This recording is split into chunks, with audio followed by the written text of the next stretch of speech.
Welcome back. Let's see how we can implement the insert method. And this was a tough one, so hopefully you got it. If not, at least you tried so that we can see how we want to implement the insert method properly. The very first thing I want to do is, well, first of all, check my parameters. And this is something that you usually want to do with all methods. I know we simplified things, and when we looked at prepend and append, we never checked whether the value was something that we wanted. But when it comes to inserting something, we want to make sure, especially that the index is a value that we understand, so our program doesn't give any errors. And there's many things that we can do for a check, and I'll leave it up to you to really implement really good checking. But the one important check that I think we should have is if index is greater than or equal to this dot length. So if I give an insert of, let's say, index at 200 and our list is only 3 items long, I want to be able to handle that properly. In this case, I'm saying as long as the index is greater or equal to this dot length, in that case, just add it to the end of the list. So if I say insert 200, value of 99, I'm just going to add the 99 to the end of the list. And you can implement different variations of this. Maybe you can return an error if you want. But to simplify things, I think this is good enough. And we can just say return this dot append, which we already have. We have to say this dot append because we're referencing a method in this class. So let's say this dot append. And we'll just add the value. There we go. So if I do 299 over here, let's add the print list at the bottom here. And if I click run, I get 99 added to the end of the list. But what if index was 2? Well, this now is the hard part. We want to first create the new node. And remember, we can create a new class instance if we wanted to. But in our case, we'll just create a new object that has a value of value and next of null. Nothing new here. We've seen this before. Here comes the tricky part. And I like to comment this out, or at least visualize it so we understand what we're doing. We have 2 nodes that are connected. And then we have a new node that comes along and says, hey, I want you to insert me right in between here. What should the steps be? Well, the first thing we need to do is to actually figure out which node the first one is. Because remember, to insert something, we can pick whatever index we want. So if we want to insert an index of 2, we want to grab whatever is at index of 2. So we need to traverse our list and say 0, 1, 2 to find this node and get a reference to it. Otherwise, we don't really have a reference to it. Remember, a linked list only has reference to this head and this tail. So the very first thing we want to do is to actually get to that node. And we're going to call this first node the leader, because that's going to be the first node that we're going to connect this new node to. And this new node is now going to point next to the old node, or the node that was initially connected to the first node. So I'm going to say that this leader node is going to be, well, how can we get that? We need to somehow traverse one by one until we find the index we're looking for.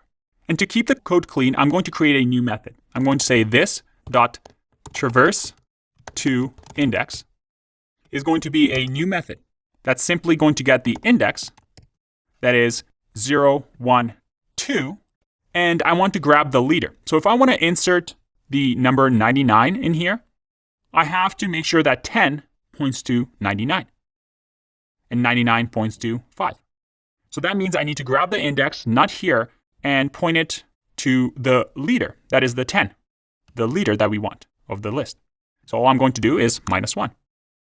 So point to the leader, and this traverse to index, well, we're going to have to create it. And I have the this keyword here because, again, it's a method onto this class. I'm going to say traverse to index, that's going to get an index, and this is where we do our traversal, or looping. We might want to check for parameters here and make sure that it's a valid index. And that's something that you can do on your own. It's not very important for this example. We can assume that the index is going to be a valid number, a valid index. And in here, we're going to first have to do something like a counter. That's going to equal to 0.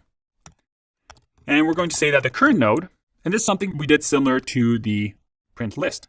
We're going to keep the current node as this dot head.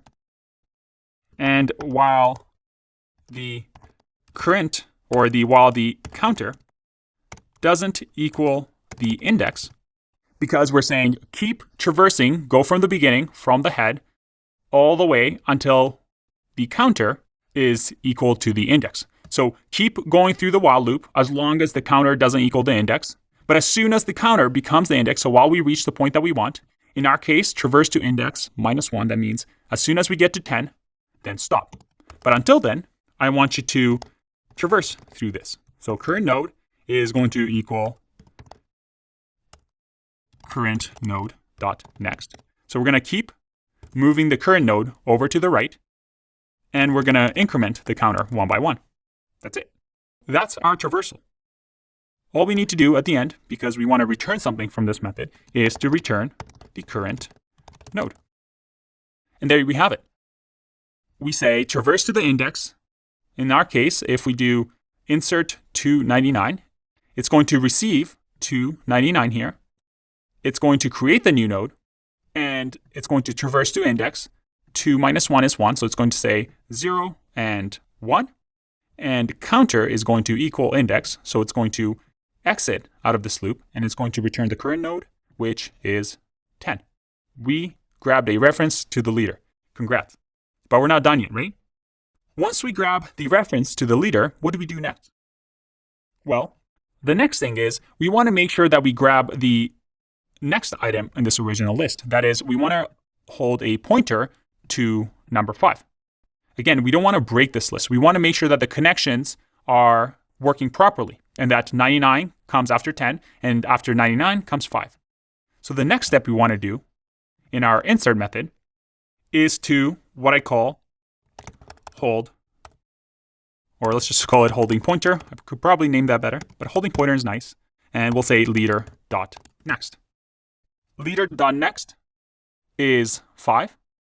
And this 5, we now have it referenced in this variable that we'll have temporarily.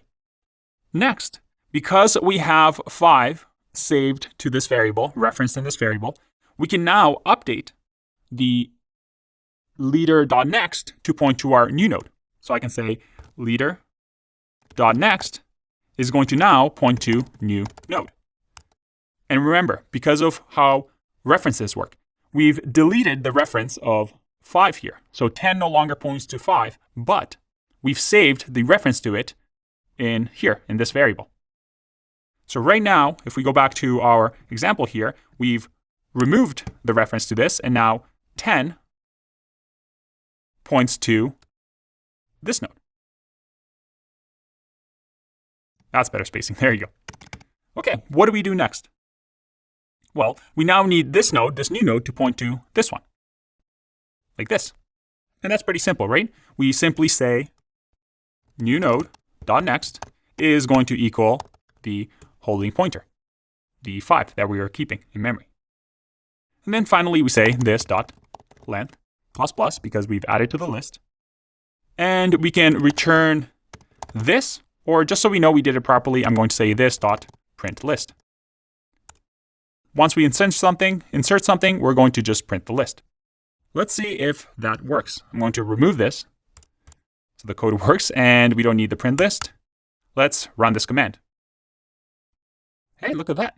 So before we had this list, and let's actually print list here so we can see it. My print or my linked list dot print list. This is what we had before, and we added 99 in here, just like that. And just to test it out one more time, if I do my linked list dot insert again, and this time we'll give it 20, which doesn't exist, index of 20, and add 88, that should be added to the end of the list. And because with this insert, when we do the if check, we're just adding the this.append, which isn't printing the list. Let's just add a print list at the bottom here to make sure that that is working. There you go. 88 at the end.